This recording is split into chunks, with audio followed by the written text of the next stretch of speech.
Le mercredi?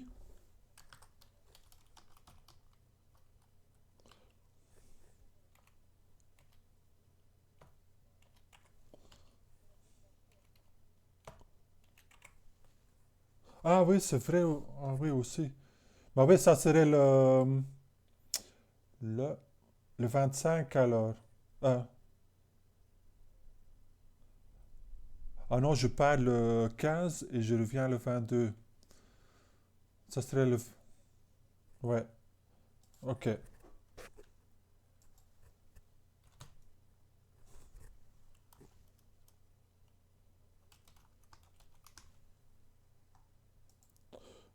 Ok. Bah, ça va être une des dates que je propose sur le Doodle, mais disons, on peut déjà crayonner cette date-là, mais je vous confirme si c'est officiel. Ok, merci. Voilà, ça c'est pour tout ce qui est administratif. Euh, Ah oui, il y a une chose supplémentaire, c'est au début du cours, euh, quand on s'est vu la première fois, je vous avais parlé je crois que c'était ce coup-là, de- d'un travail à plus long terme, c'est-à-dire, euh, si on regarde un peu le parcours jusqu'à maintenant,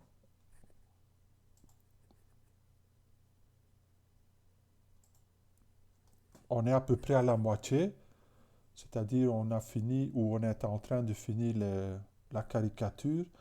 Après, il restera 5 autres cours. Ça va nous faire 10. Et normalement, on arrive à finir ça d'ici janvier. Maintenant, d'ici là, il faudra aussi démarrer un projet plus ample et plus personnel. C'est-à-dire, on va prendre tous les principes qu'on va apprendre, qu'on a appris en cours et on va l'appliquer à un travail de personnage euh, plus détaillé et plus poussé. Alors, pour aider ça, ok, je vais d'abord démarrer l'enregistrement.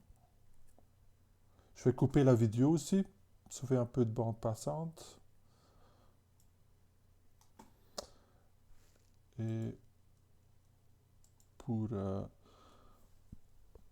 voilà, pour le personnage que je vais vous accompagner, dans le sens que je vais faire la même chose de mon côté, où je vais choisir une image d'inspiration et sur lequel que je vais me baser pour créer un personnage. Alors j'ai démarré là-dessus, j'ai déjà 3 vidéos que je vais mettre en ligne aujourd'hui et qui vont être un point de départ pour vous démarrer votre travail de votre côté. Maintenant, c'est quoi l'essentiel? Ben, c'est de trouver soit une image qui vous inspire, comme celle-ci, ou soit vous faites ça sur base d'un personnage complètement personnel, où vous allez faire le design à partir de zéro, soit basé sur des croquis ou quelques références visuelles ou des inspirations combinées. Non, il n'y a pas vraiment de thème. Vous êtes, pour cet exercice-là, vous êtes complètement libre. Euh, pour l'examen, par contre, là, il y aura un thème. Je vais vous donner le thème la semaine avant l'examen et comme ça, vous aurez le temps pour préparer un petit peu le travail. Ouais.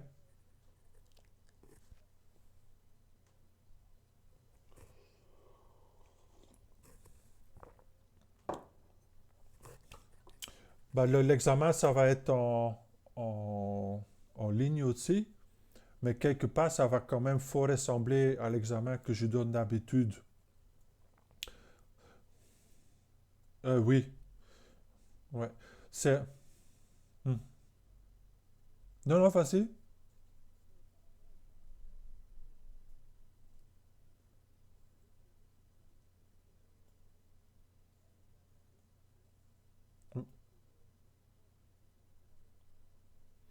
Oui, voilà, quelque part, c'est la seule faiblesse de le faire en ligne dans le sens que, quelque part, vous saurez faire un personnage pendant 2, 3 semaines avant et me le rendre au fin du cours en disant, bon voilà, je l'ai fini en 4 heures.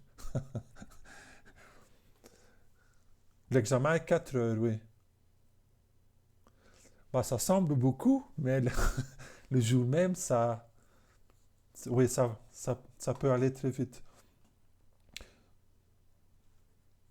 Ouais, 2 heures, ça serait poussé, hein. Ouf. Mais moi, en 2 heures, j'aurais du mal, je crois.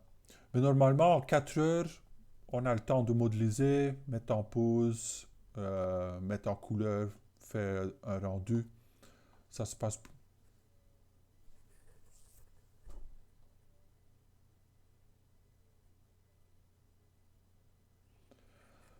Voilà, mais j'explique ça déjà bon, déjà en cours, j'ai déjà expliqué un peu.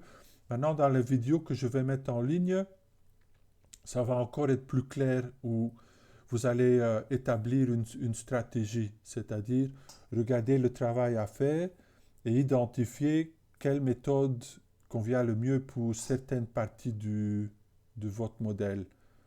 Par exemple, si je regarde, j'explique ça dans la vidéo aussi, hein, mais par exemple ici, pour moi, le personnage principal, c'est le lièvre et je vais identifier, il dit par exemple la couronne, ça je vais faire en box modeling, en modeling polygonal, le lièvre lui-même en Z-sphère, euh, les plumes probablement en primitive et les poils ou la partie poilue en sculptrice.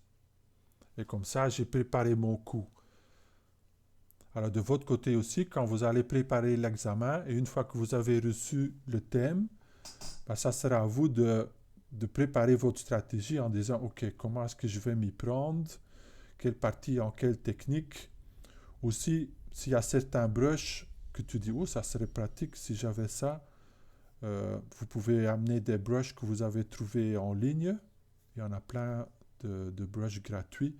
Par exemple, les brushes de poils, ben, ça peut convenir parfaitement pour, dans mon cas par exemple, pour le lièvre, pour sculpter les poils, ben, sur base d'un brush. Je crois que je l'ai, peut-être que je peux vous montrer. Si je prends une sphère et bon, il faudra un peu plus de résolution. Je vais le subdiviser une fois ou deux. Et ici, je vais lancer XMD Toolbox. Bon, ça, c'est des brushes que j'ai achetés. Et il y a aussi un manager de brush qui est inclus et qui me permet d'organiser tous mes brushes. Et par exemple, là, est-ce que j'ai mes brushes de...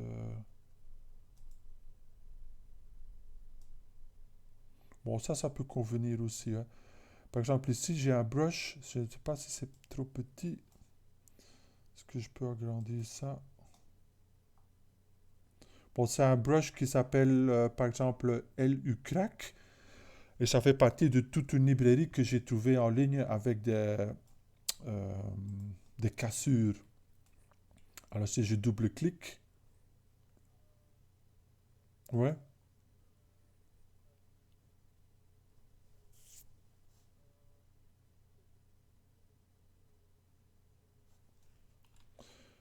Oh, il y en a tellement. Par exemple, si vous mettez ZBrush Presets Free,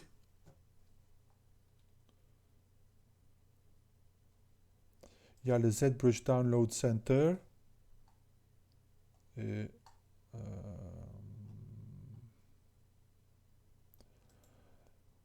là, il y a plutôt des alphas, mais avec les alphas, vous pouvez créer votre propre brush. Par exemple, là, il y a toute une série d'alphas que vous pouvez mettre qui vont vous permettre de sculpter. Et les alphas, c'est, par exemple ici, c'est une alpha aussi, hein, vous voyez? Ça, c'est une alpha de la cassure avec la méthode drag rectangle qui vont permettre de bien le placer. Et si j'enlève le... Par exemple, si vous avez un personnage troll ou un personnage qui est fait en pierre ou qui porte un marteau en pierre, ben, ça peut faciliter. On peut sculpter à main tout ça, hein, mais à 4 heures, pour moi, c'est complètement légitime d'utiliser des brushes prédéfinies. ZBrush Center, c'est un endroit euh,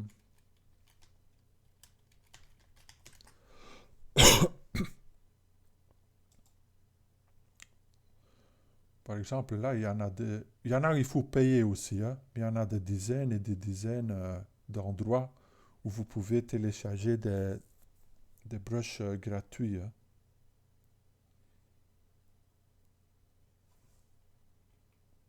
Il faut juste, tu rajoutes free.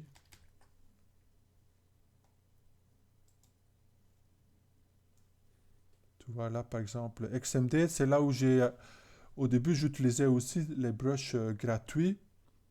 Et finalement, j'en étais tellement content, j'ai pris un abonnement. Et là, j'ai toutes les brushes qui sont dans la librairie, plus tous les nouveaux qu'il va rajouter par après. Et maintenant, j'ai des centaines. Je crois que dans le temps, j'ai payé 29 dollars. Mais de toute façon, c'est pas obligé. Vous allez trouver qu'il y en a plein que vous pouvez télécharger gratuitement aussi, hein.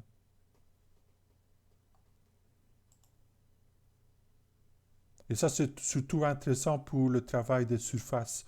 C'est le dernier coup qu'on aura ensemble. On va utiliser ce genre de brush pour vraiment rajouter le détail tertiaire ou même plus petit. Bon, maintenant, il faut préparer votre coup dans le sens qu'une fois que je vous ai passé le thème, vous aurez une semaine pour aller chercher des références, aller chercher des brushes, peut-être un base mesh aussi qui peut servir. Mais le base mesh, c'est vraiment dans l'esprit de base mesh où c'est un point de départ. Par exemple, ça, c'est pas un base mesh. Ils appellent ça un base mesh, mais c'est trop détaillé. Quand moi, je pense à un base mesh, c'est par exemple comme celui-ci, tu vois, où il y a encore tout à sculpter, mais les bases sont là. Si vous avez un personnage humain, euh, ça peut être une bonne méthode de gagner un peu de temps. Non, pas du tout. Mais quelque part, je vais quand même tenir compte avec le travail qui a été fait. Quand quelqu'un va faire une créature, par exemple, il va commencer sur base d'un Z-sphère ou d'un sphère avec sculptrice. Je vais tenir compte de quantité et de qualité de travail qui a été fait. Tu vois? Si vous prenez un base mesh, quelque part, je m'attends à que vous allez un peu plus loin. Tu vois? Voilà, ça c'est pour l'examen. Et maintenant, pour cet exercice à plus long terme, personnel, c'est un petit peu déjà la même démarche. Euh, C'est-à-dire, vous allez appliquer tous les principes qu'on voit en classe, mais vous allez aussi faire ce travail de recherche et de préparation euh, pour ne pas, pour être aussi efficace que possible. Et les base mesh aussi, on peut trouver gratuitement. Il y a une belle sélection de... Voilà, vous mettez base mesh free. Et en général, c'est humanoïde, mais tu peux aussi trouver des base mesh d'animaux, hein.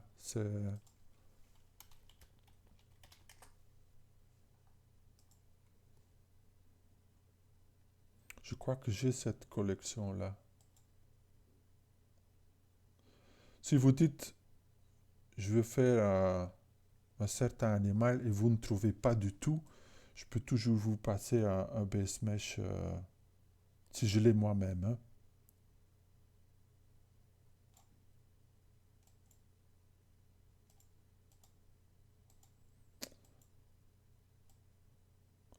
Ok.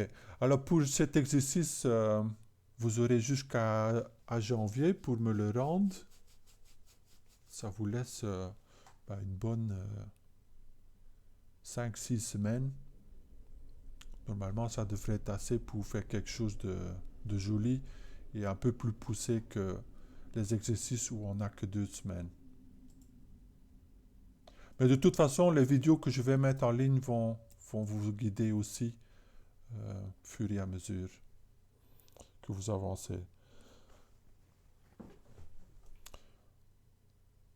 Est-ce qu'il y a des questions qui restent sur ce sujet-là? Sinon, on va faire une visite des modèles qui ont été mis en ligne.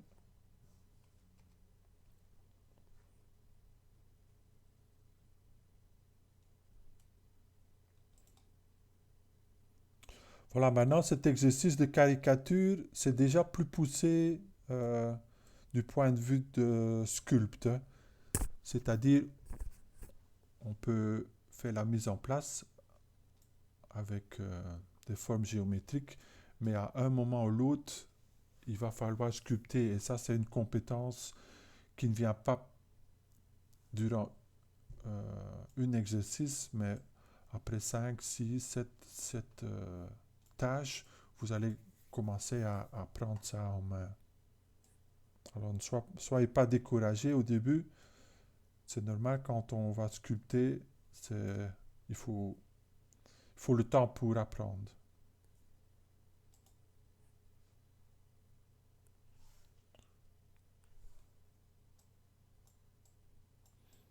Ok, je vais essayer de... C'est quelqu'un de connu? Il est là? Tu es là, Luc? Ok. Ah, ok. Ah, ah. Ben, c'est vrai, maintenant que tu le dis,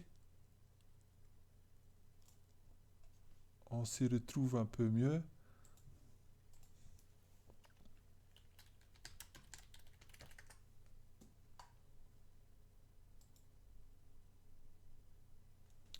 Bon voilà, maintenant il faut être honnête et dire qu'elle est un peu plus ronde que la, la norme.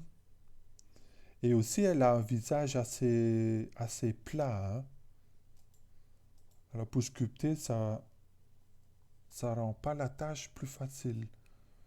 Maintenant pour caricaturiser, pour faire une caricature, là ça va t'aider, hein. Mais ici je crois que le défi ça va être pas seulement le visage, mais utiliser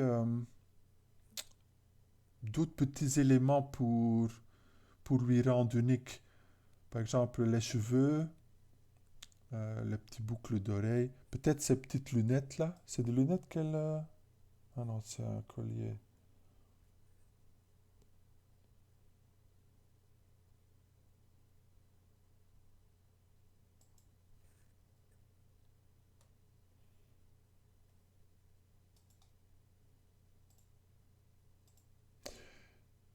Là, tu as fait avec des formes géométriques ou.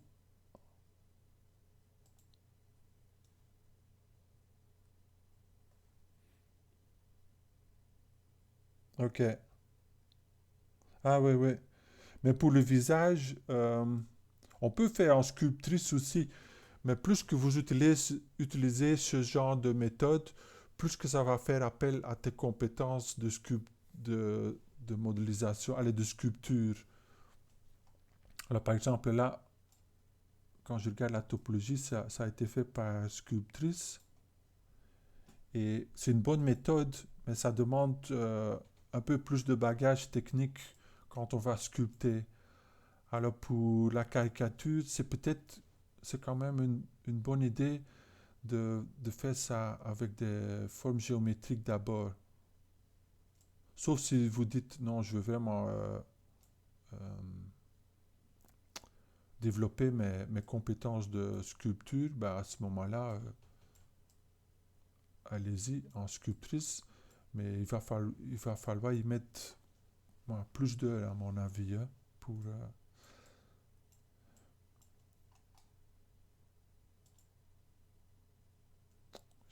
j'essaie de trouver une photo de profil. Alors, quand on exagère, c'est toujours vers l'un, une extrême ou l'autre. Et par exemple, là, on a le choix entre un petit nez ou un grand nez. Ben, s'il faut choisir, qu'est-ce qu'on choisit?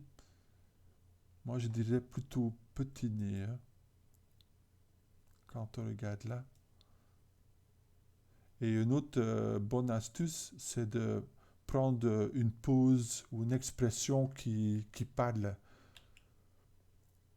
Par exemple, ici, si on regarde...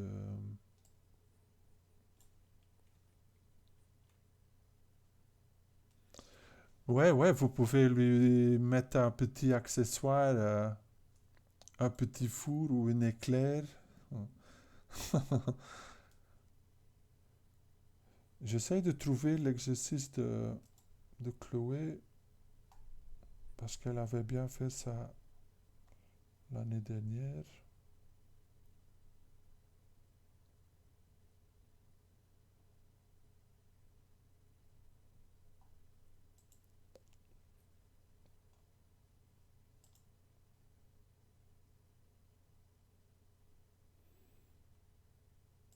Voilà, essayez de trouver une expression qui va avec.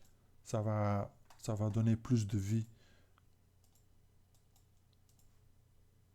Par exemple, si je regarde les photos qu'on a,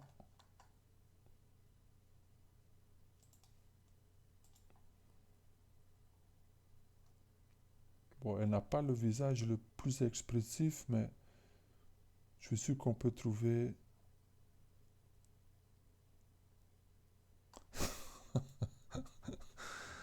Ah.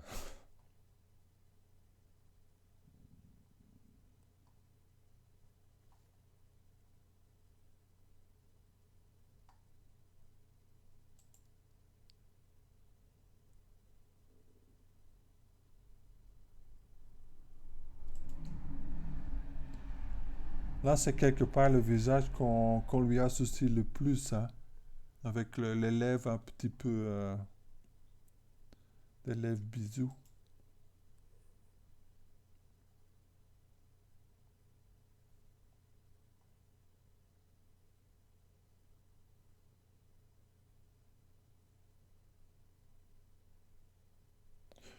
Voilà, essayez de trouver une bonne référence de côté et de face, et peut-être une troisième où il y a une expression. Tu vois, ça pourrait marcher.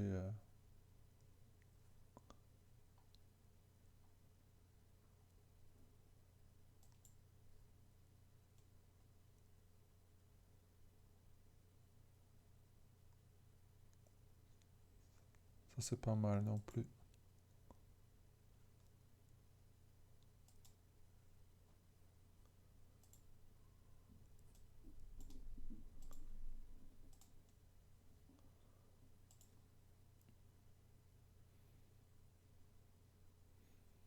Mais mon conseil serait de peut-être quand même essayer, commencer avec des formes géométriques. Et quand tu rajoutes les cheveux, quelque part les cheveux aussi, il faudra exagérer, hein. De devant, ça commence à marcher. Maintenant, sur le côté, il faut trouver un petit peu les mêmes courbes stylisées que de devant. Tu vois? Par exemple, là, un peu plus dégagé. Et je crois que d'une façon ou l'autre, il faut rajouter le deuxième et le troisième menton, hein. Allez, je veux dire, il faut une masse pour le cou. Et une fois que le cou est en place, à ce moment-là, les cheveux vont suivre ces formes-là. OK?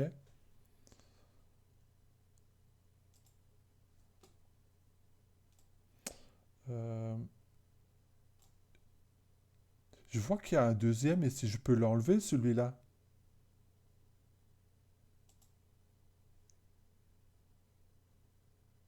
Ah, ok.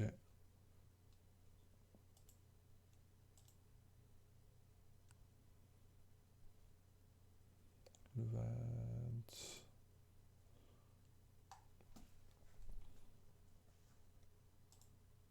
Jérôme, tu es là? Ok. Oui,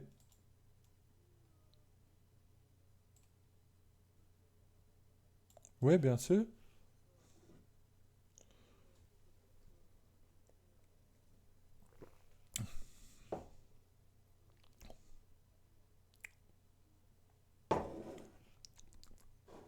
Mhm.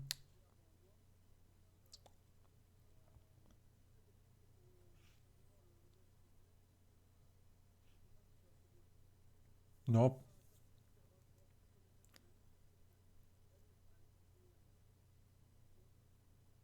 de faire Walt Disney? Ok, non, c'est pas grave, hein. Bon, c'est difficile de ne pas faire la comparaison, mais ça reste un travail personnel, hein. Il y a de la marge d'interprétation.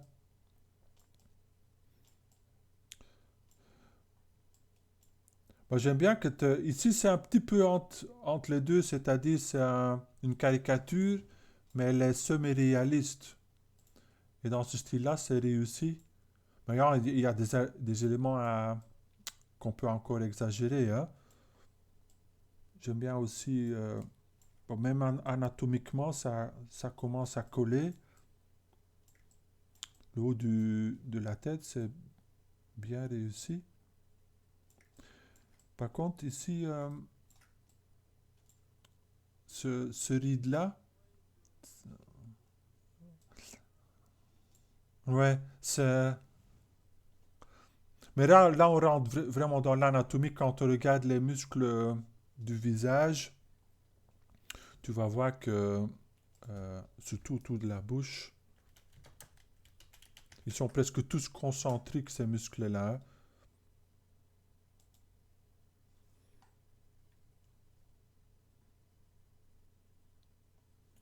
Voilà, par exemple, quand on regarde ici, tous ces, tous ces muscles-là sont organisés concentriquement autour de la bouche pour pouvoir bah, articuler. Et les quelques muscles ici diagonales permettent à tirer les coins de la bouche. Et le creux qu'on voit, c'est ce creux-là. Tu, tu vois qu'elle va presque faire tout le tour. Et c'est vrai qu'il y a, quand on va rire ou sourire, les coins vont aller vers les oreilles et il y aura euh, une transition de ce creux-là vers quelque chose de plus diagonal. Mais pas autant que tu l'as fait, par exemple. Oui, c'est-à-dire, ce creux-là, elle va être plus importante. Et le coin, il va...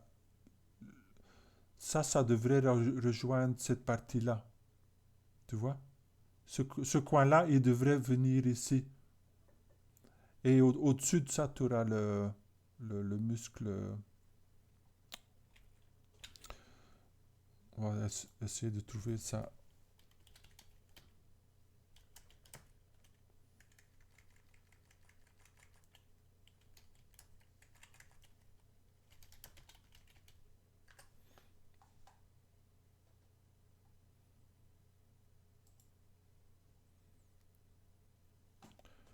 Beaucoup des références sont statiques. C'est ça qui est parfois un peu problématique parce que euh, ce que ouais, ouais, ça va, ça c'est le creux le plus important. Et c'est vrai que quand il y a euh, un mouvement extrême, il va y avoir ce creux secondaire de diagonale, mais il va être en dessous de, de la joue, quoi.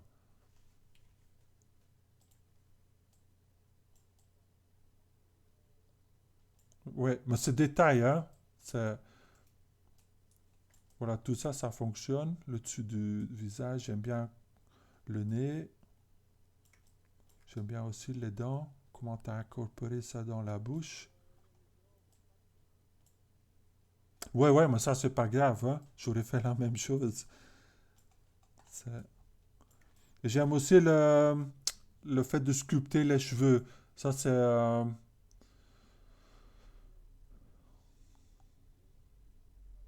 ok. Ouais.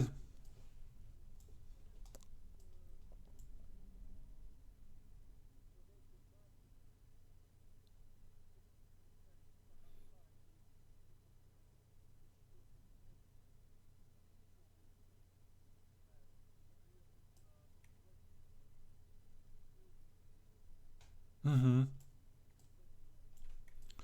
Bah, si on a le temps, je vais montrer quelques stratégies pour sculpter les cheveux. Euh,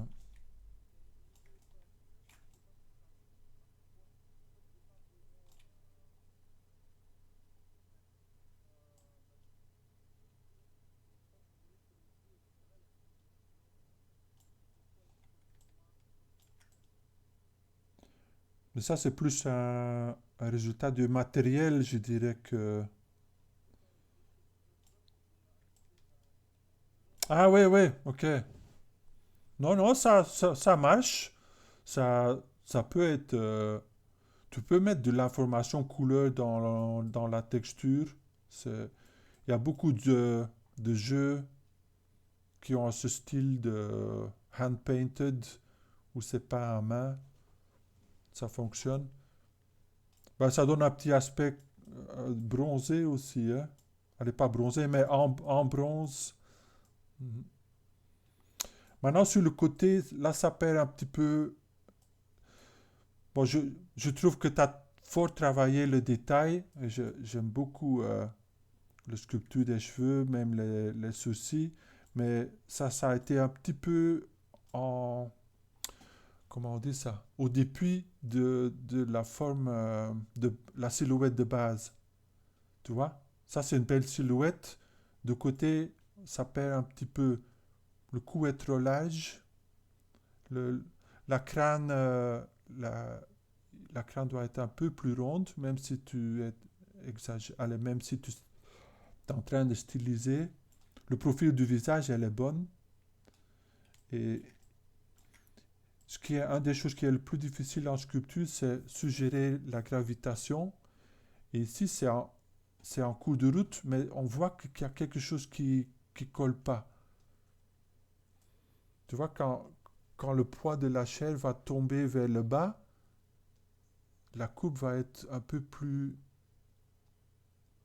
Tu vois, ici c'est trop droit. Si c'est fait en os, oui, là c'est juste, parce il y a de l'os en dessous. Ici, ce n'est que de la chair, mais ça va tomber et coller un petit peu contre le cou, tu vois. Mais sinon, c'est beau boulot comme toujours. Oui,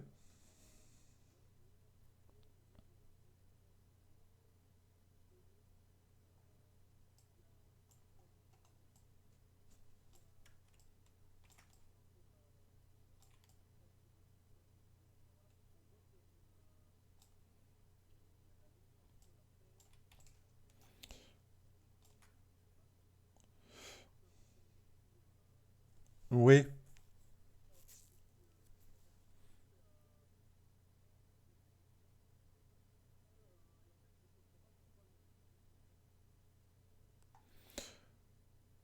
oui. Il y a un setting qu'il faut faire attention quand vous faites une exportation en FBX. Il faut avoir mis S normal parce que ça va. ZBrush de base, il ne fait pas de lissage de normaux. Par exemple, si vous faites une sphère dans Maya, l'affichage va être lisse même s'il n'y a que 200 polygones. Par exemple, si je prends une sphère et je fais... euh, voilà. et je rajoute une subdivision, ça va lisser, mais ça va, ZBrush ne va jamais lisser l'affichage. Ce n'est que la géométrie pure qui va faire qu'on va finir avec quelque chose qui est lisse. Tu vois? Voilà, il y a pas de shading smooth. Ça veut dire que quand vous allez l'exporter et vous ne cochez pas le smooth normal, euh, il y a un risque que ça va finir en facettes, qu'on va voir les facettes. Alors, essaye de vérifier si c'est bien mis. Et je crois que quand vous amenez le modèle, il y a un setting quelque part aussi où on peut lisser.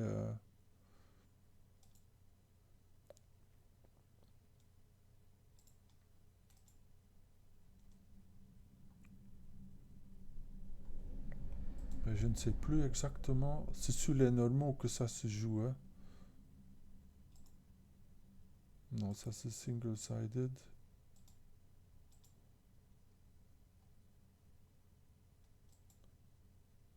Je ne sais pas là tout de suite, mais je crois qu'il y a...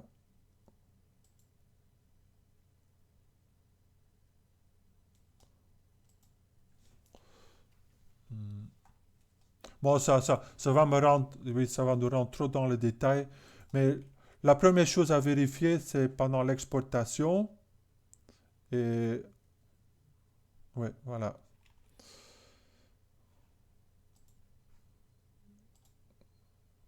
Ok.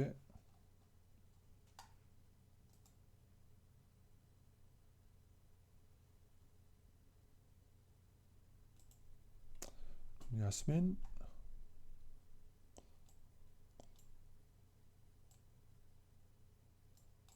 ne pas le dire encore, hein. Je je vais essayer de voir qui c'est. Est-ce que c'est quelqu'un bien connu? Ouais. Un acteur? Quelqu'un de sport? Est-ce que c'est une vedette belge? Ok.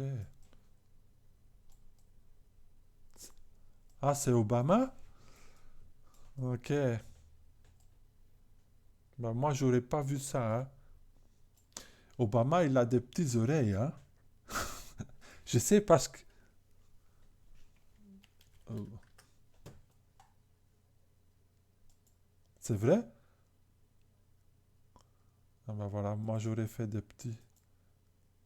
Mais ça, c'est parfois le choix à faire, hein. C'est- Heureusement qu'il n'est pas là, hein. Ouais, c'est vrai, à un moment ou l'autre, il faut faire un choix, hein, grand ou petit. Moi, moi, il me donne toujours l'impression d'un gosse un petit peu, comment on dit ça? Hmm, faut que je trouve en français. Cheeky. Cheeky, oui, c'est effronté? Non, non, ça.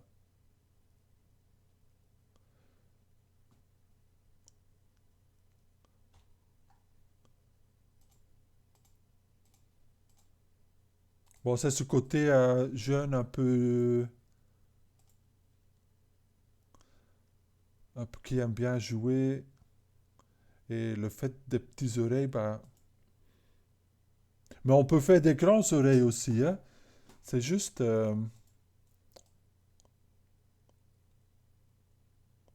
c'est peut-être une question d'anatomie aussi, hein. Le fait que normalement on s'attend à un nombre ici, comme c'est un petit peu en forme cookie, ça rentre à l'intérieur. Ben, si tu rentres la matière plus vers l'intérieur, tu vas avoir un nombre et ça va déjà faire que les oreilles sont...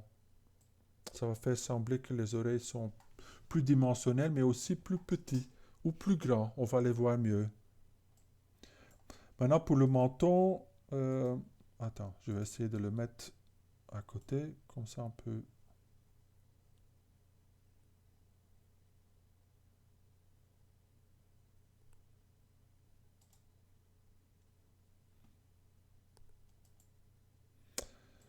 Je crois que vas lui mettre une expression de rire ou de sourire, il va falloir mettre les dents.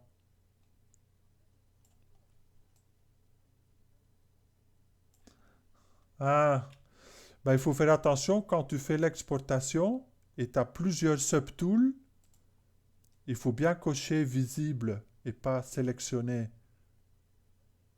À ce moment-là, il va exporter tout ce qui est coché actif ou visible. Par exemple, si j'ai... je fais l'inverse. Là, si j'en ai trois,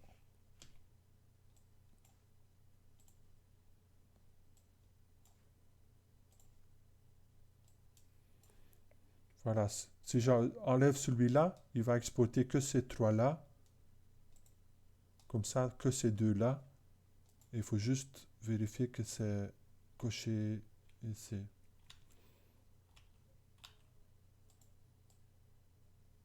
Mhm. Et maintenant, quand tu vois une caricature, euh,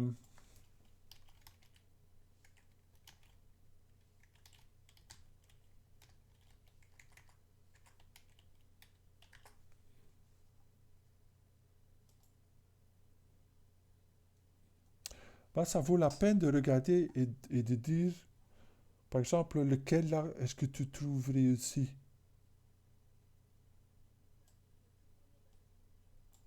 Celui-là? Ah, celui-là? Ok. Mais là, on a surtout le fait que c'est basé sur une photo, hein. C'est une photo déformée et bon, c'est pas triché, hein, mais ça fait que c'est plus vite reconnaissable, tu vois. Mais c'est vrai, il y en a plein qui sont pas bien, hein. On peut le dire parce qu'on ne connaît pas toutes ces personnes-là. J'essaie de trouver un. Bon, le mien que j'ai fait dans le cours, il n'est pas super non plus, hein. Euh, côté ressemblance. C'est probablement parce qu'il est plus difficile qu'on ne croit, hein, à caricaturiser. Regarde, on en a vu quelques centaines. Je dois encore trouver le premier vraiment réussi.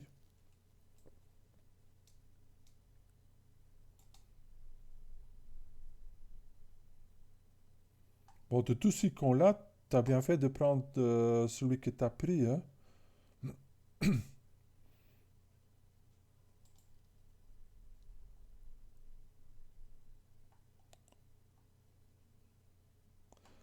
Ouais, c'est vrai, la plupart des gens font des grandes oreilles, hein.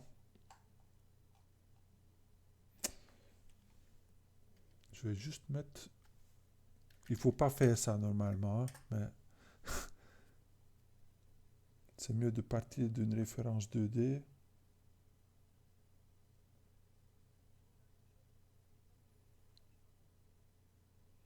Voilà, et le tout petit menton, l'énorme sourire.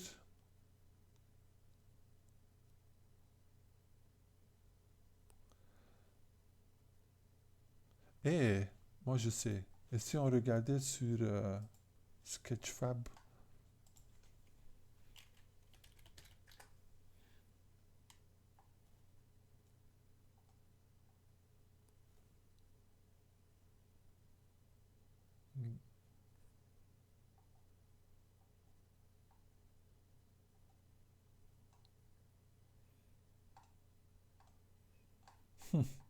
Ah ben voilà, tu vas être le premier, hein, à réussir. Voilà, lui, il demande même 15 euros, 15 dollars pour... Ah, il est animé et tout. Ok. Mais par exemple, si on regarde ce que lui, il a fait, des très grandes oreilles, le visage long, petit crâne, et voilà le sourire. Alors si on regarde chez toi, qu'est-ce qu'on peut encore pousser plus loin?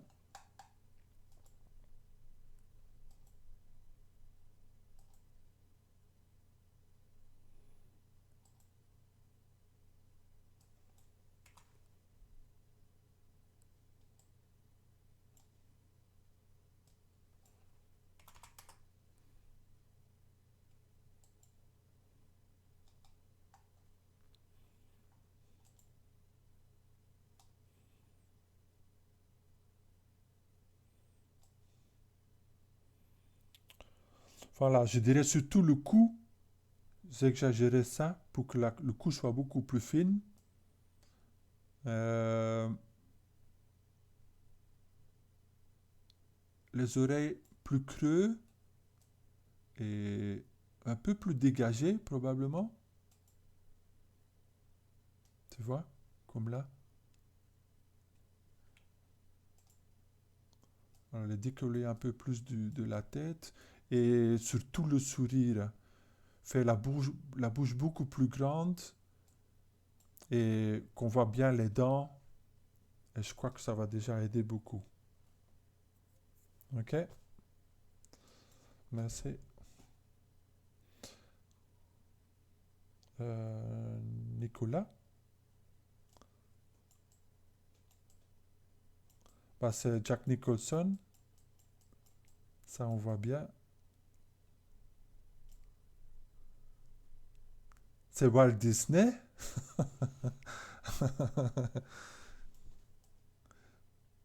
Ça fait un petit peu Joker aussi, hein, de Batman. Ça marche très bien de devant.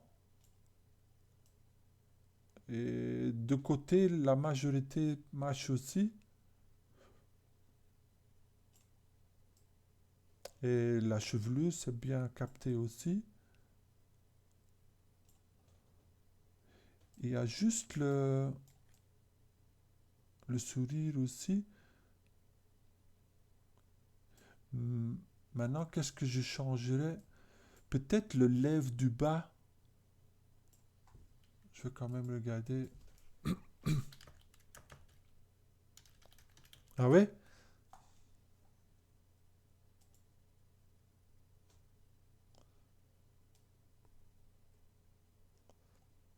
Euh,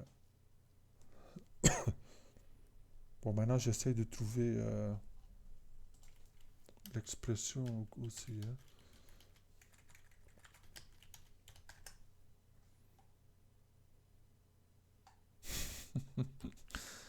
Ah, celui-là, celui-là est vraiment bien.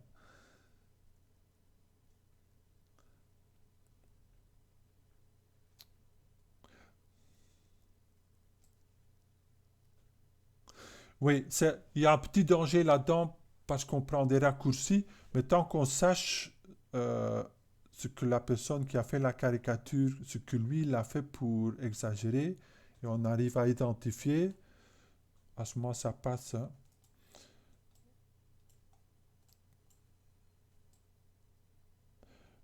Mais je crois qu'il faut donner un peu plus de volume à la lèvre d'en bas, pas des masses, hein.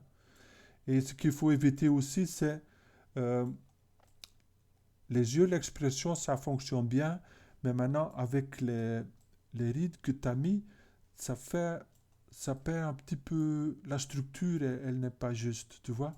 On dirait que c'est, on dirait un t-shirt, ça fait effet t-shirt. Il faut pas perdre la forme de base en dessous, c'est-à-dire l'hémisphère du paupière de haut et l'hémisphère un peu plus petit de la paupière en bas. Il faut garder cette forme de base. Et après, tu peux mettre les rides au-dessus, mais pas en perdant ce... Parce qu'il a les yeux assez rondes. Si je regarde, si tu te regardes de plus près les yeux là, euh, les formes ou les volumes sont tendus. Ou, allez, inflated, c'est gonflé, voilà. Voilà, ça garde une forme gonflée. Et ici, c'est un peu dégonflé. Alors, il faut essayer.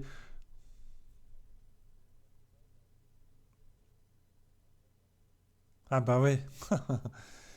Et ça, c'est toujours l'équilibre, hein. C'est de rajouter des détails sans perdre vue des formes primaires. Tu vois?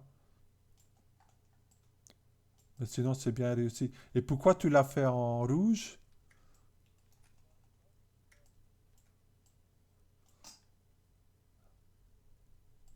Ah, ah, ok. Ça fait penser à... euh, allez, le dessin. C'était une bande dessinée et après des films. Le pinceau tout en rouge, là. Hellboy, voilà. Hellboy. Ouais.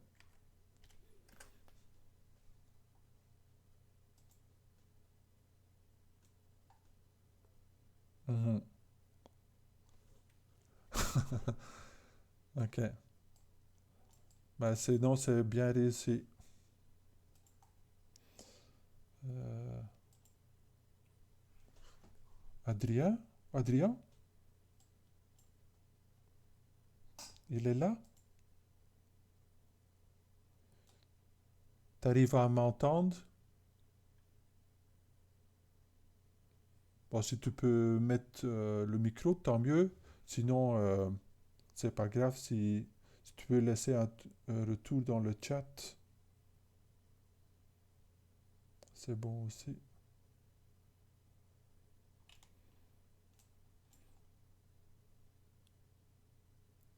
Le Discord a craché. Ok.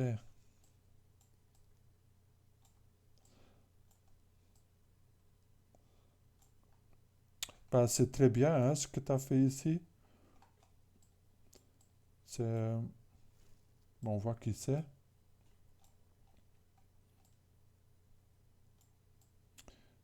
Mais je trouve que tu arrives à y mettre une touche personnelle aussi. Que, je trouve que tu commences à maîtriser de mieux en mieux hein, cette brush. Tu l'as fait sur base des formes géométriques aussi ou... Ouais. Mhm. Ça marche super bien parce que la lumière elle agit très bien avec les formes que tu as mis. Hein. Et c'est ça qu'on veut dans une sculpture, surtout quand on va exagérer, quand on tourne la lumière autour, il faut des belles ombres et une belle silhouette. Et ici, ça fonctionne super bien. J'aime bien aussi le langage des formes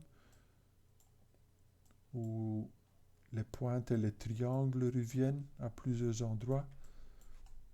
Tu as vraiment exagéré les soucis. Le petit micro-expression sur la bouche, ça fonctionne. La seule ambiguïté et c'est même pas grave, mais c'est qu'on ne sait pas exactement ce qui se passe avec les yeux.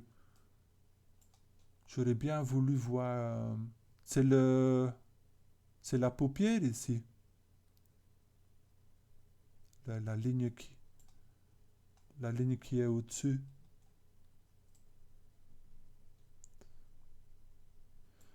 Oui, j'aimerais bien voir. Je crois que c'est plutôt la paupière. Et il faudrait un petit ombre ici qui continue la forme de l'œil. Ou, ou si tu fais l'inverse, il faut gonfler un peu plus. Ici, il y a un petit creux qu'il faut soit exagérer ou soit il faut l'enlever et le gonfler un peu. Mais c'est vraiment en détail. Hein.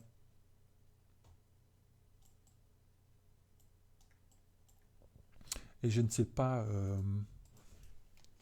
si je regarde l'original.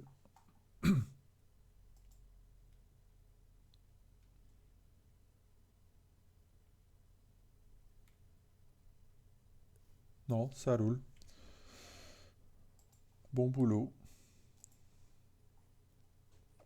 Je crois qu'on a fait le tour, sauf s'il y a quelqu'un qui a fait un update.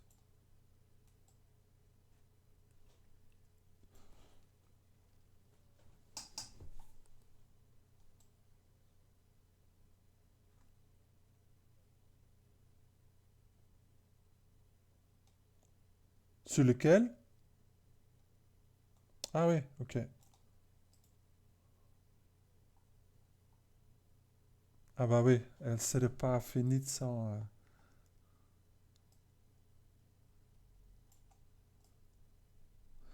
Tu peux aussi jouer sur les matériaux dans ZBrush. Par exemple, je vois ici que les lèvres sont bien brillants. Ben, si tu veux, euh, par exemple, si je prends cet exemple-ci et je... Il faut faire la distinction dans les matériaux. Tous les matériaux au-dessus, c'est des matériaux matcap. Et ça veut dire que l'éclairage vient d'une texture. Par exemple, si on prend celui-là, on va dans les paramètres du matériel. Ben, l'éclairage, il vient d'une image. C'est un matcap. Et ça veut dire que quand on va changer la lumière dans ZBrush, ça ne va pas vraiment réagir. Alors ça a des avantages, des désavantages. Pour voir un retour temps réel, il faut mettre un matériel dans le carré en bas, dans le cadre en bas. Maintenant, si on change la lumière, tu vas voir que la lumière change aussi. Alors ça, c'est une chose. Maintenant, c'est ce matériel-là, Skin Shade. Mais chaque fois que je prends un autre matériel, vous allez voir que le matériel va changer en fonction. Alors, pour le geler, quelque part, il faut aller dans le brush et on va travailler le matériel. Alors, il faut cocher, normalement on sculpte avec le Z. Ici, on va activer le M pour matériel et on va aller dans Color, Fill Object et ça va remplir le modèle avec le matériau et peut-être aussi la couleur. Si je fais RGB, si je veux les deux, je fais mRGB, c'est matériel et couleur. Et par exemple, si maintenant je prends rouge et le matériel, et je fais couleur fill, il va mettre l'information sur les sommets. Maintenant, si je change de matériel, je crois qu'il était masqué en partie. Je refais. Je change de matériel. Ça aussi, c'est parce qu'il faut le faire pour chaque subtool. Par exemple, ici, je vais le méger.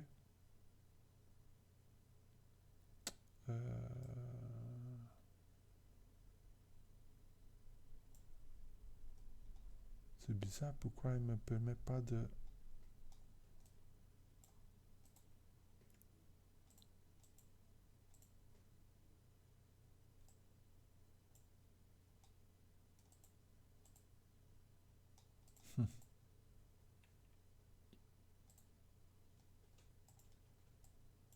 Bon, je vais le faire sans merger.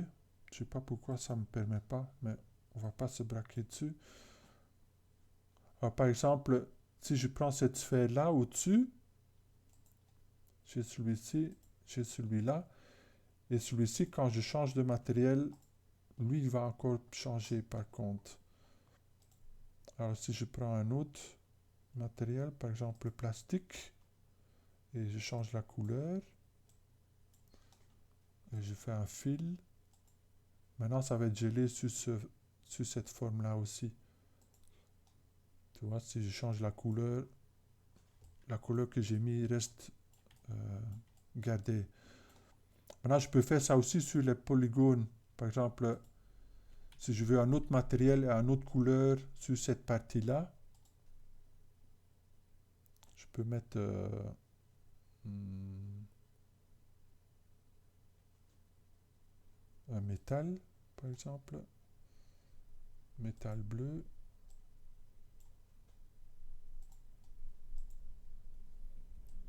Voilà. Maintenant, vous voyez que il y a un matériel différent sur ces faces-là et un matériel original sur ces faces-là. Ben maintenant, ce qui est intéressant, c'est que quand vous allez exporter ça en FBX, il va garder ces matériaux.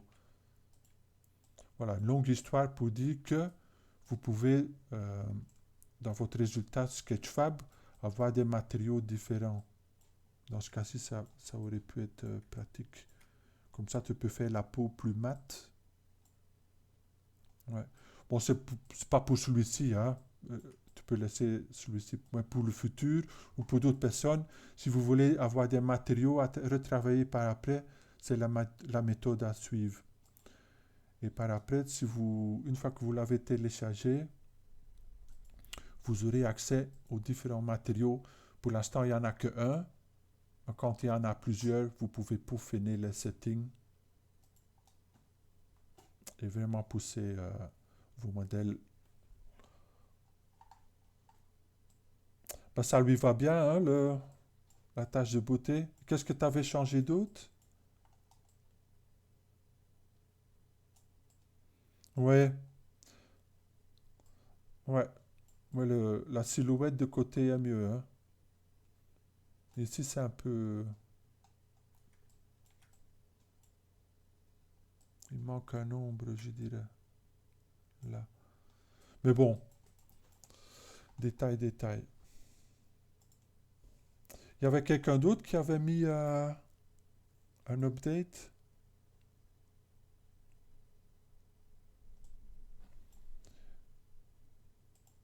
Et celui-là, on n'avait pas regardé.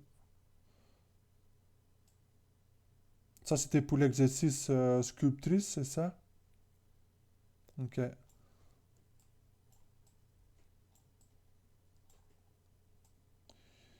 Il est pris par quelque chose, c'est ça?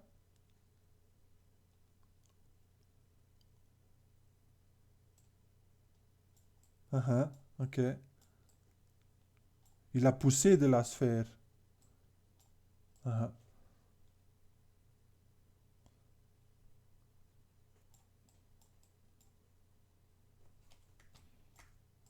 Ben, c'est bien que tu, euh, que tu rajoutes une petite histoire.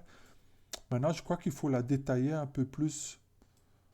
Allez, je ne dis pas qu'il faut revisiter cet exercice-ci, il y a d'autres tâches à faire, mais par exemple, si tu pousses un peu plus loin l'idée, c'est-à-dire c'est les branches qui deviennent des membres, est-ce que par exemple la langue, est-ce que ça lui rentre dans le dos et ça ressort de la bouche? C'est le genre de détail qui peut encore alimenter plus loin, parce que ça devient plus intéressant, hein. Peut-être une ou deux tentacules où ici ils finissent tous en...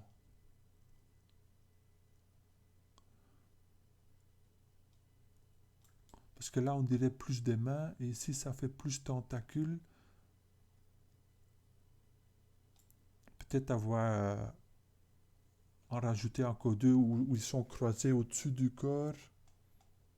Bon voilà, il y a des pistes à pousser plus loin si tu veux.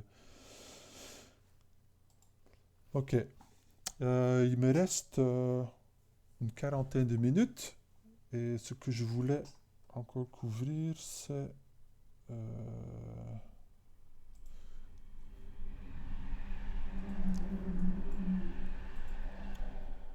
c'est le cours suivant en fait.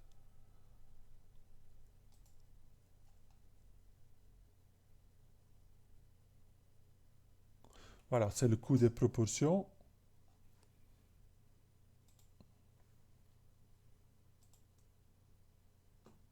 On a déjà passé la moitié.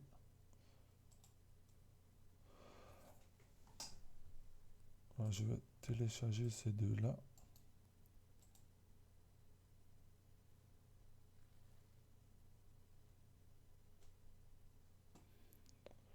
Voilà, les proportions. J'ai mis quelques images d'infos ou de références. Et l'idée, elle est quand même fort proche de ce qu'on a vu pour la caricature. C'est-à-dire, les proportions, ça peut être une étude poussée, où on rentre vraiment dans les détails. Mais ici, exactement comme pour les caricatures, on va juste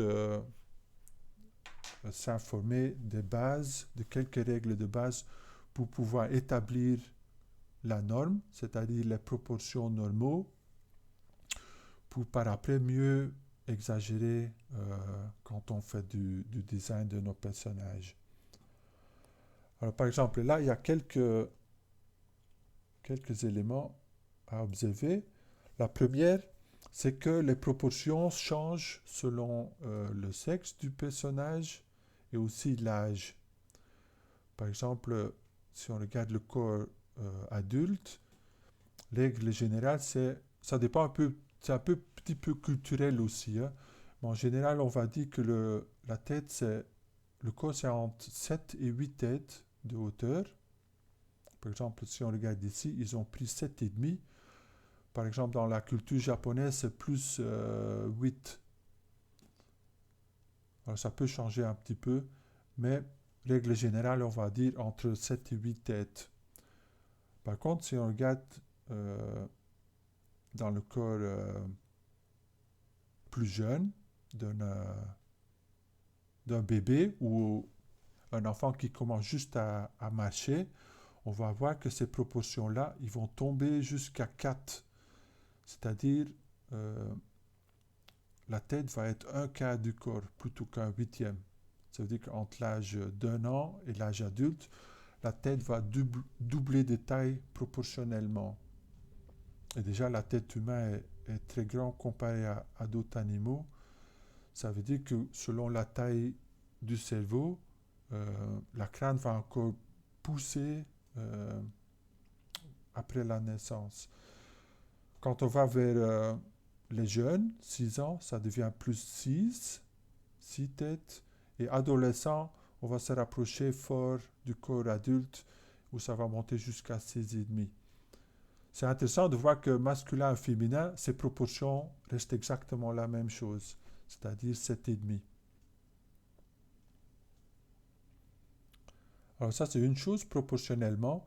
Quand on regarde la proportion globale, c'est-à-dire la taille, ben là, ça va changer d'une personne à l'autre. Vous pouvez avoir exactement les mêmes proportions, mais avoir 2 mètres plutôt que 1,50 m, par exemple. Et ça aussi, ça va jouer un rôle quand on va faire du character design. Ici, même chose.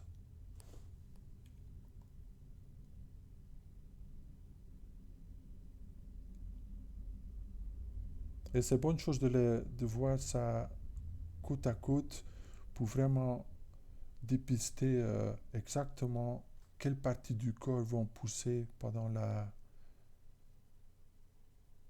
croissance.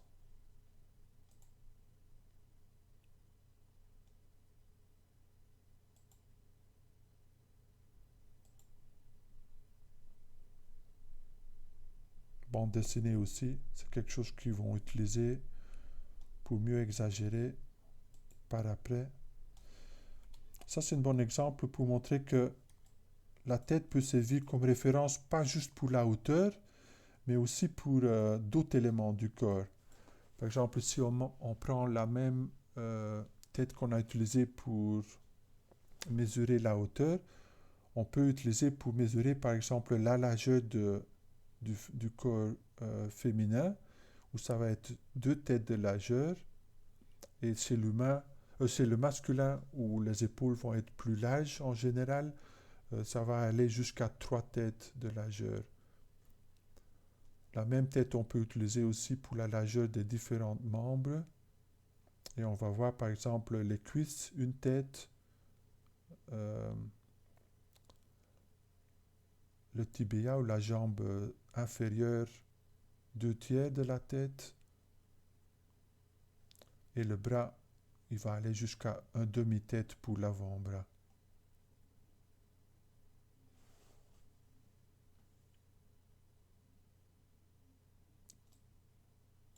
Le reste, on a déjà vu.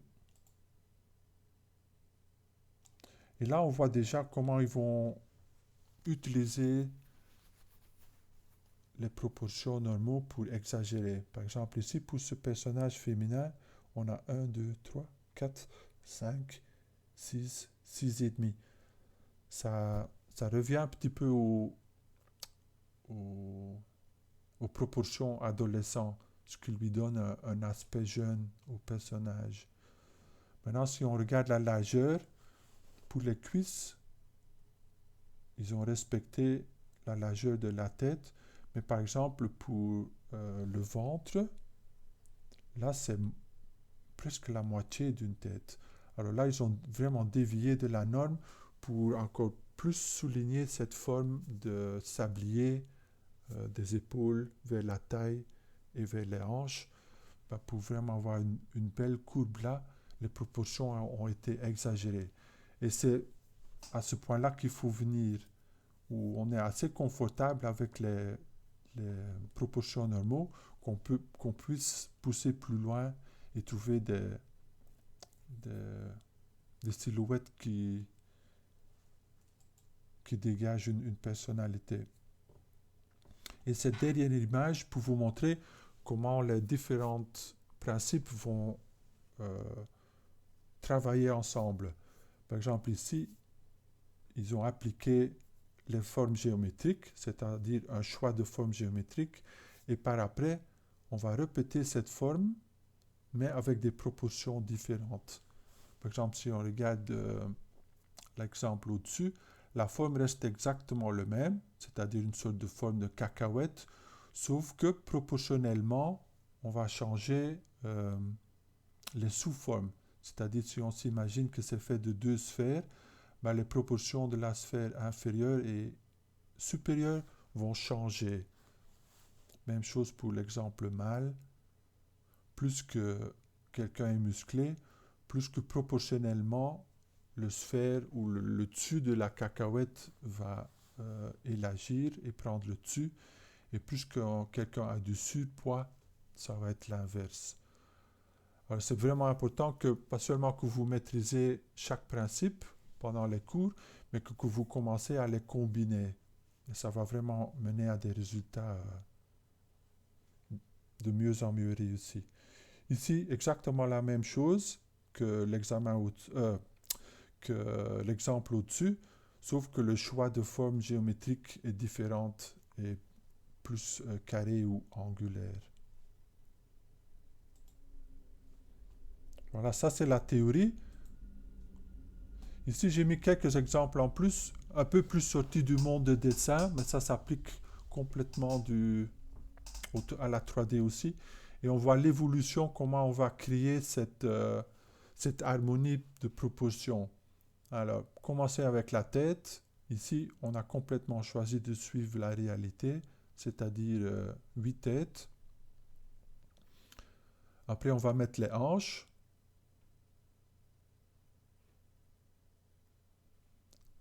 Après, les jambes. Et proportionnellement, là, on n'a pas mis les volumes, mais c'est juste les proportions. Et ici, on a 2/8 pour le haut des jambes et 2/8 pour le bas. La poitrine, qui a 1,5 de largeur d'une tête. Et ça montre que les proportions ne vont pas seulement vous donner les volumes, une idée de volume, mais aussi la structure.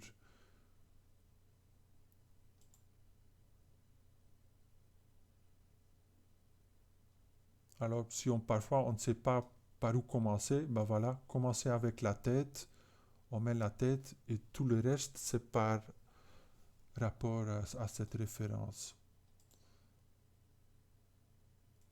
Ici, on commence à rentrer dans des éléments d'anatomie qu'on va voir dans un cours plus loin. Par exemple, la courbe S de la colonne et la courbe C inversée pour le corps complet et la ligne d'équilibre qui vont jouer, qu'on va voir plus en détail quand on va parler de ligne d'action. Et s'il faut mémoriser une image pour les proportions, c'est celle-ci, parce elle comporte pas seulement la division de la hauteur en 8 têtes, mais aussi des points de référence, c'est-à-dire premier huitième jusqu'au menton, deuxième huitième jusqu'au téton, troisième huitième jusqu'au nombril, quatrième qui est un petit peu la moitié de tout le corps, qui va finir aux hanches. Après, les bouts des doigts, quand les bras sont complètement détendus, ben, les bouts de doigts vont venir à la cinquième, huitième, les genoux à la sixième et la huitième au sol.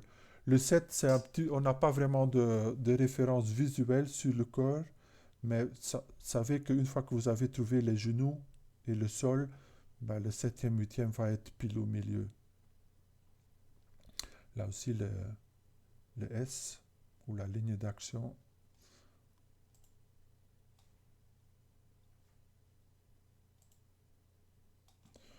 Bon, je vais quand même retourner sur celui-ci. Il y a des règles supplémentaires qui peuvent vous aider avec les proportions, mais là on rentre déjà plus dans le détail. Si vous utilisez la tête comme point de départ, dans la majorité des cas, ça suffira. Alors ça c'est pour ce qui est info. J'ai aussi quelques exemples.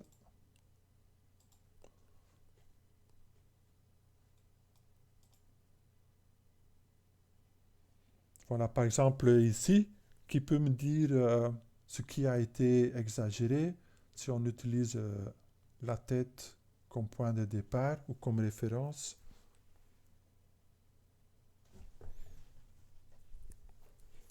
Ouais, le nez là, c'est le plus exagéré de tous. Et pas seulement est-ce que c'est plus exagéré par rapport à la tête, parce que c'est presque plus long que la tête en complet. Mais si on regarde aussi déjà la taille que la tête prend par rapport au reste du corps, c'est un nez qui est la même taille que le haut du corps, quoi. Ouais, tout à fait. Et le cou, en plus, qui est caché par le vêtement. Alors, le cou est presque disparu là. Les bras, je dirais qu'ils sont justes, hein. Non, pas vraiment. Oui, tout à fait. Oui.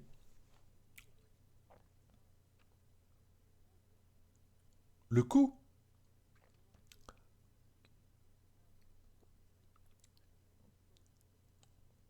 Oui, tout à fait. C'est agréable de voir ce jeu de contraste. Parce que quelque part, on sait tout de suite que c'est pas réaliste. Mais pour moi, c'est intéressant parce que la personne qui l'a fait, il a pris certaines décisions et il a été loin dans cette décision. Parfois, l'erreur, on peut faire deux erreurs, c'est-à-dire on peut être trop mou en ne pas prenant des décisions assez fortes. Et l'autre extrême, c'est qu'on va trop loin, qu'on a trop exagéré. Mais en fait, c'est... Ouais, vas-y.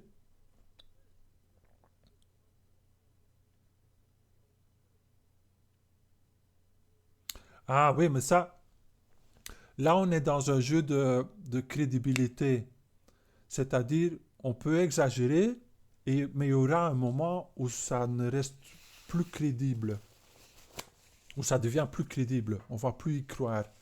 Et quand on n'y croit plus, on va plus se projeter dans le personnage. Mais ça, c'est très subjectif, hein. Par exemple, ici, le taille du nez, est-ce que ça t'empêche de t'identifier avec le personnage? Oui, c'est vrai, ça, on arrive à la limite, hein. Mais le reste du corps, elle est presque correcte, hein. Si on ne regarde pas les pieds et pas les jambes et pas le nez, le corps, il est assez standard, hein. Et c'est ce jeu entre assez d'éléments qui collent avec quelques éléments qui vont beaucoup plus loin. C'est vraiment un jeu d'équilibre. Et c'est ça qui rend le travail intéressant, dans le sens où on se dit jusqu'où où est-ce que je peux aller sans perdre mon public, tu vois. Et c'est ça qui rend le travail passionnant, hein. Parce que il y a déjà des milliers et des milliers de personnages qui sont inventés, mais il reste des choses qui sont jamais faites. Et le fait de pouvoir explorer ces options, allez, ces options non suivies, c'est ça qui rend encore plein de possibilités, hein. Et aussi, ce qui rend le personnage qu'on accepte, le fait que le nez est aussi grand, c'est aussi le réalisme du reste. Par exemple, que anatomiquement, c'est plutôt correct. Les poils, c'est correct. Et ça fait qu'on accepte les autres éléments. Bon, faut apprécier le contraste aussi, hein. Il y a des gens qui disent, ouais, ouais, non, bah, ça colle pas, hein. Mais là, il faut combler la lacune de crédibilité avec d'autres éléments. Par exemple, dans ses gestes, dans l'animation, dans l'histoire, on peut rajouter des éléments qui rendent tout crédible. Par exemple, donner une raison pourquoi il a un nez pareil. Et c'est un jeu de tous ces ingrédients-là. Je veux juste y retourner pour la longueur des bras. Elle est à peu près juste. C'est surtout la taille de la main. Si on fait référence sur l'image qu'on a vue tantôt, que les bouts du doigt, c'est au 5/8e, ben ici on arrive au 7/8e. Et c'est surtout la taille des mains qui fait que on est décalé. Mais le facteur avec lequel les mains ont été exagérées, c'est le même facteur que les pieds aussi ont été exagérés. Imaginons si le personnage avait eu des pieds en proportion avec le reste du corps, ça aurait moins fonctionné parce qu'on se dirait ce bonhomme il va jamais tenir debout, hein. Avec un nez pareil, tu lui donnes des petits pieds, après quelques minutes il est par terre.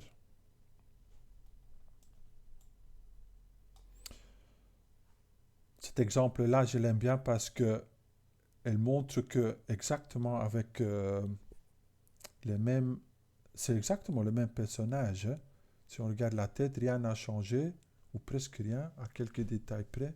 C'est juste les proportions qui sont différentes. Les proportions et aussi le rajout des accessoires.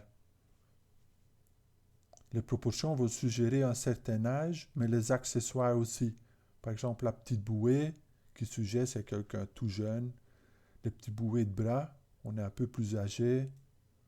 La serviette et je ne sais pas ce qui tient d'autre en main là. Et les petites lunettes de plonge. Bon, voilà, on peut utiliser les accessoires aussi pour souligner cette croissance ou cette différence d'âge.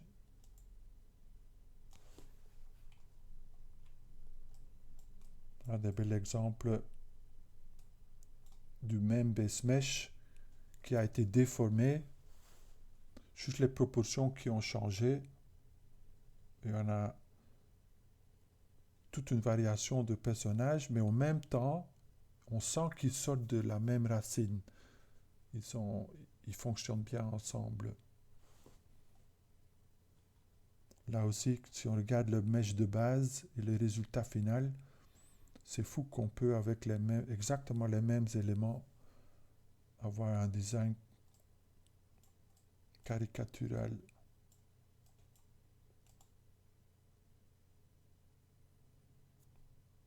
Voilà, c'est subjectif. Est-ce que ça fonctionne ou pas? Pour moi, ça fonctionne. Pour certains, ça peut être trop.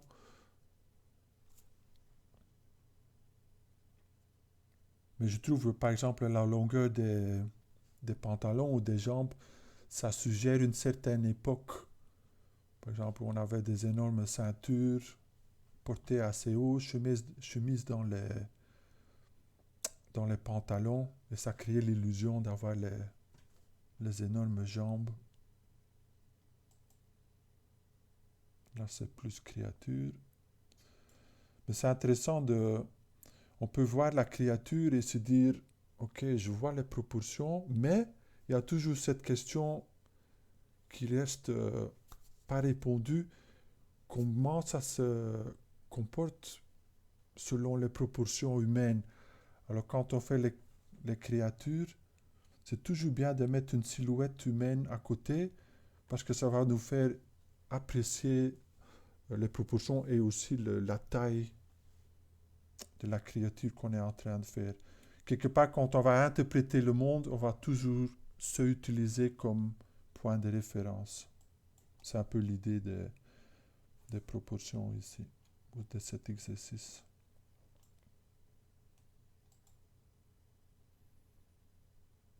Voilà un bel exemple de différents principes qui commencent à s'emboîter l'un l'autre. La silhouette, les formes géométriques, les proportions. Super exemple.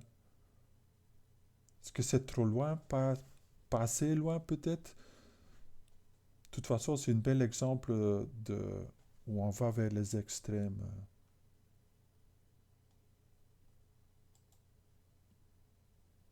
Ça, j'adore. Et on accepte plus avec les animaux, hein. Avec les humains, on va dire non, non, non, ça là, c'est trop loin. Par contre, avec des animaux, il n'y a presque pas de limite. On reconnaît tout de suite l'animal.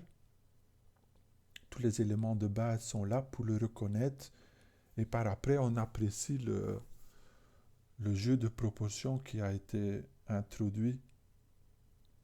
La finesse, allez, la taille massive du cheval, qui est un aspect du cheval, mais aussi l'élégance du cheval, qui est traduit par les pattes toutes fines. Alors, c'est plusieurs facettes de la même créature qui est captée différemment. Les tout petits oreilles pointues, l'énorme mâchoire. Là aussi, un bel exemple de silhouette, mais on va introduire aussi l'idée de proportion. Et quelque chose qui est parfois difficile à identifier quand on a un résultat complètement fini. On regarde un design et on dit, ouh, c'est réussi. Mais j'espère que vous commencez à pouvoir identifier quelles décisions ont été prises pendant le design du PSO.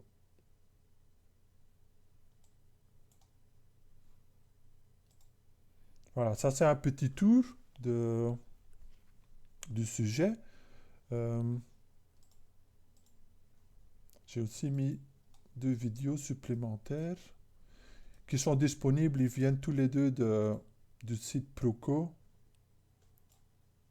qui est un site surtout de dessin.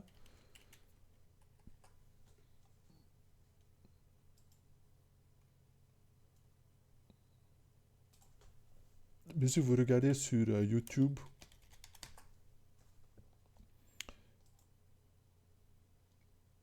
ils ont plein de vidéos gratuites qui vont approfondir soit l'anatomie, soit la tête, la caricature. Ils ont quelques vidéos de proportion aussi. Alors j'en ai choisi 2. Vous pouvez on va pas les visionner ensemble en classe. Ça prendrait un peu trop de temps. Mais il y a pas mal d'infos supplémentaires.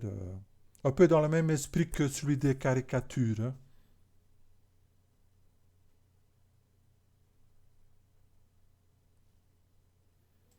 Voilà, beaucoup d'infos en pas beaucoup de temps.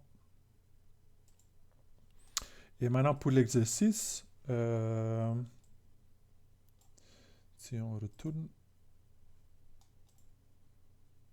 au dossier, je vous ai mis un ZTL que vous pouvez télécharger et quand vous le mettez dans ZBrush, vous allez voir que vous allez vous retrouver avec...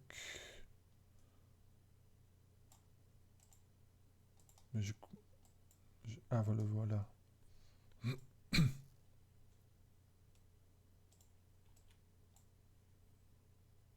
J'enlève celui-ci. Je vais cacher celui-ci.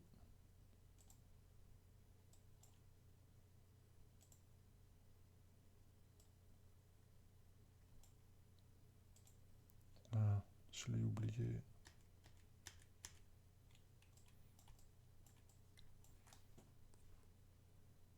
Je vais mettre ça en blanc.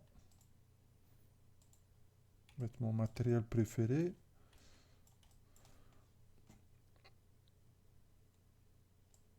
Et si vous téléchargez... Attends, hein. Où est-ce que je l'ai sauvé? Voilà, c'est Body Blockout. Alors si je l'ouvre...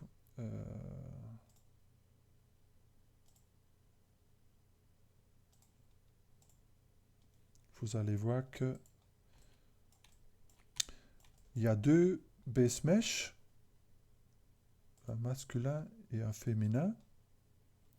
Et maintenant, l'idée, c'est de utiliser ce base mesh-là pour créer une série de personnages entre 3 et 5 et utiliser les proportions pour avoir des personnages différentes. Alors, quand vous allez créer les personnages, vous avez une... Oui? Oui, voilà. Vous allez dans le cours d'aujourd'hui, c'est-à-dire les proportions, et dans le dossier A7, il y a le, le tool en question. Alors, j'allais montrer un exemple que quelqu'un d'autre a fait l'année dernière et qui fonctionne super bien. Je ne dis pas qu'il faut faire ça, hein. C'est juste pour ceux qui n'ont pas d'idée dans le sens que, oui, moi, qu'est-ce que je vais faire comme perso? C'est bien beau, tout ça, les proportions, j'ai aucune idée. Parce que ce qui peut marcher dans ce cas-là, c'est que il y a Chloé l'année dernière qui...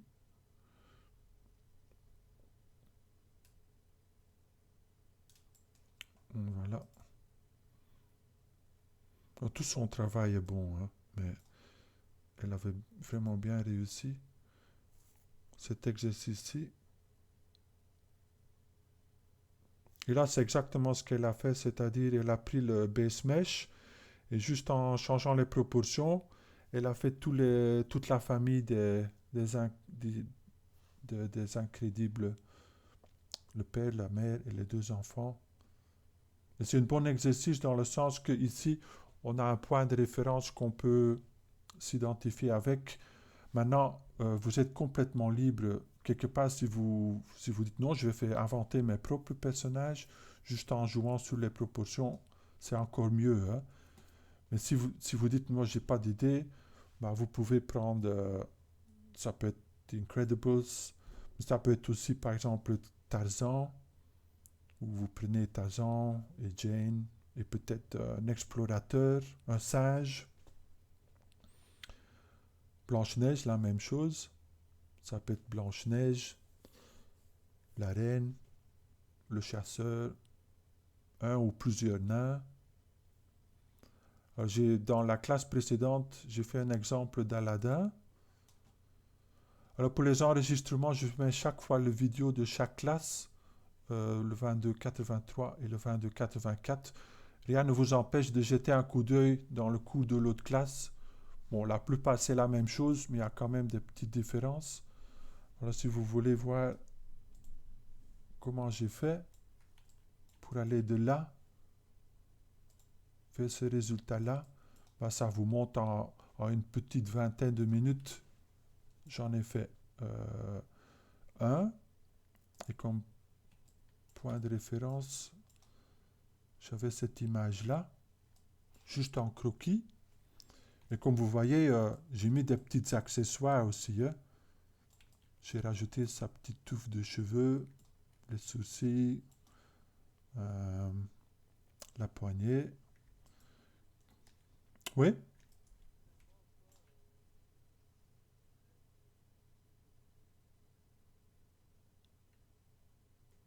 oui, c'est block-out, mais c'est surtout en jouant sur les proportions.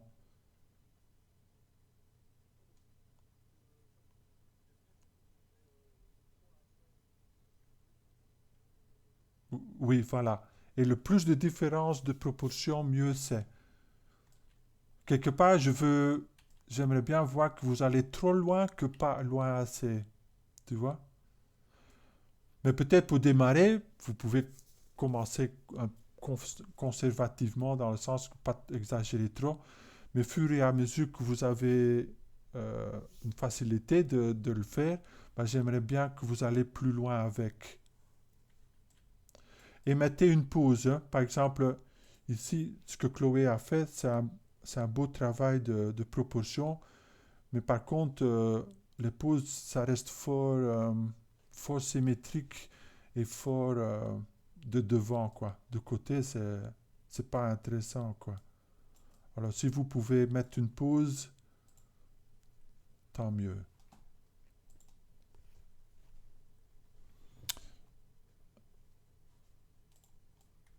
Il y a des questions, comment le faire? Bon, voilà, dans la vidéo, vous allez voir exactement comment j'ai fait celui-ci. Ici, je trouve que il n'y a pas assez de résolution. Euh, je vais montrer les polygroupes. Fais un split de ce qui est caché. Comme ça, je l'ai comme subtool séparé. Et maintenant, je peux faire une subdivision dynamique. Et la subdivision dynamique, ça me permet de lisser tout, sauf là où les polygroupes se rejoignent.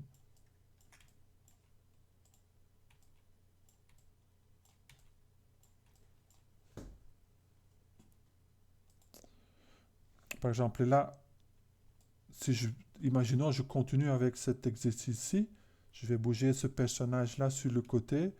Comme il est fait de plusieurs subtools, quand on fait un W, on peut bouger que le subtool qui est sélectionné.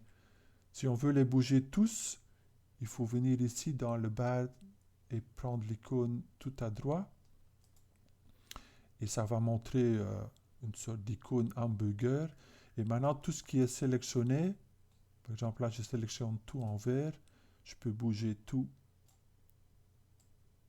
Est-ce qu'il y a plusieurs subtools d'un coup?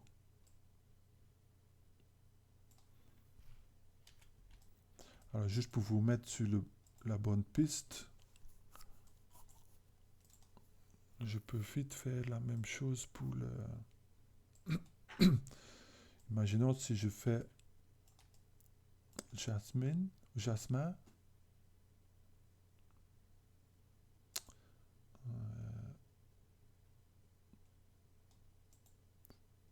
Alors, je dirais minimum un quart d'heure. Un quart d'heure, ça va vite, hein. Et maximum 30 minutes. Vraiment 40 maximum. Ça devrait suffire pour un personnage. Alors, si on en fait 3, ça va faire entre 1 heure ou 2. Alors, normalement, c'est très faisable.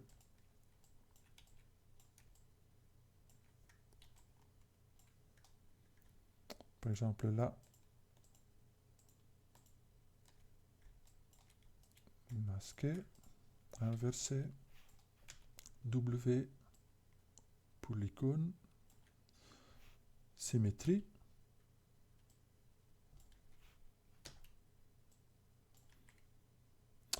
Pas oublier de mettre symétrie locale, hein.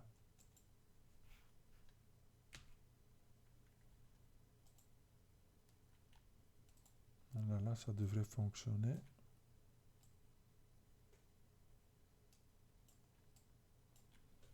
Voilà, ici.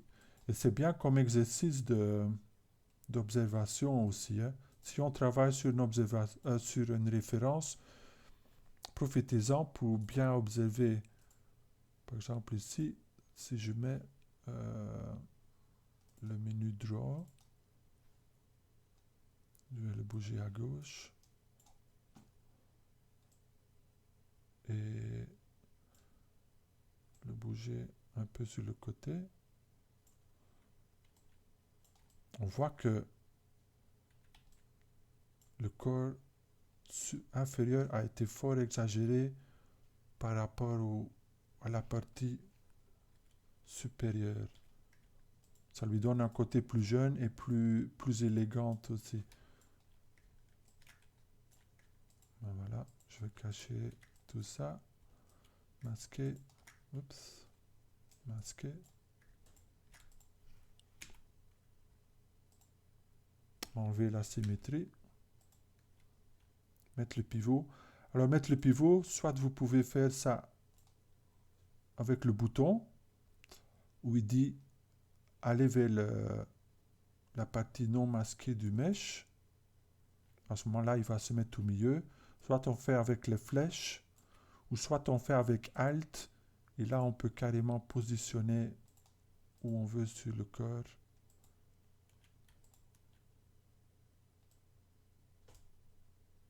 Et là, on apprécie les choix de proportions qui ont été faits. Hein. Si je regarde les valeurs, ça a été réduit de... Bon, difficile à lire parce que c'est du blanc, mais c'est 80% des valeurs de départ. Et après, vous pouvez retravailler les transitions. Ici, je veux changer que la partie bleu clair. Alors, je vais utiliser Move Topological. Comme ça, je ne dois rien masquer parce qu'il va bouger que le polygroupe que j'ai sélectionné.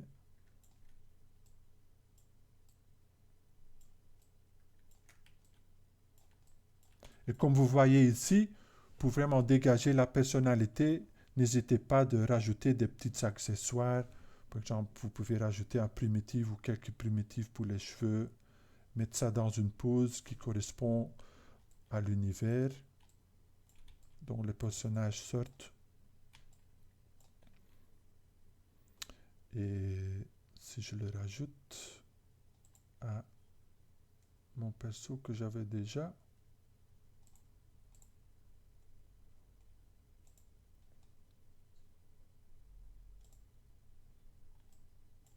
voilà. Alors l'idée c'est que vous finissez avec entre 3 et 5 personnages, vous les mettez côte à côte et quand vous exportez, comme j'avais dit, faites attention de bien mettre visible, comme ça il va exporter tous vos subtools. Je vois qu'on a dépassé le temps. Je voulais vous juste encore ajouter une chose, c'est que si vous voulez exporter les couleurs, que les personnes ou les parties du corps ont la même couleur que les polygroupes, parce que si je décoche le mode... ah, mais là, c'est déjà fait pour... Ok.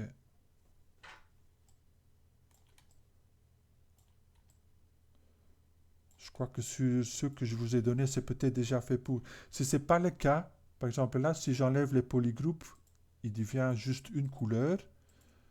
Bah, pour transférer la couleur des polygroupes sur le modèle, si je le mets en blanc, ça va être encore plus clair. Là, c'est blanc. Là, il y a des couleurs. Si vous voulez transférer la couleur, vous allez dans Polygroup et vous faites...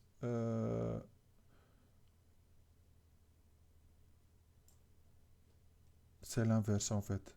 Il faut aller dans Polypaint et dire Polypaint from Polygroup. Ça veut dire qu'il va prêter, il va aller chercher la couleur du polygroupe et il va l'appliquer sur le sommet. Alors par après, si vous voulez changer, bien sûr, vous pouvez donner ça en couleur à vous. Là, c'est bleu. Mais normalement, qu'avec ce bouton-là, vous pouvez mettre la couleur pour tout le perso. Ok. Moi, je crois que ça, c'est assez clair comme tâche. S'il y a des questions, euh, allez-y. Non, c'est bon? Ok. Bah, c'est un exercice où vous pouvez vraiment vous défouler, hein. C'est le fait que de dire, ok, j'ai 20 minutes ou 30 minutes, je fonce. Tu mets une sorte de chrono. Quand les 30 minutes sont découlées, vous vous arrêtez, vous passez au suivant. Et le fait de travailler très vite, c'est c'est agréable. Maintenant, pour les tâches, essayez de compléter pour la prochaine fois qu'on se voit. Ça va être le 24 dans ce cas-ci. Et normalement, on se verra 2 fois cette semaine-là.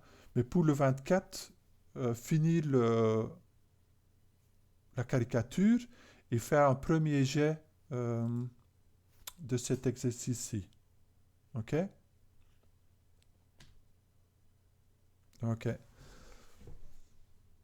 Ben, bon boulot et à la prochaine fois. Au revoir. Euh, Jérôme, t'es encore là? Oh non, il est parti.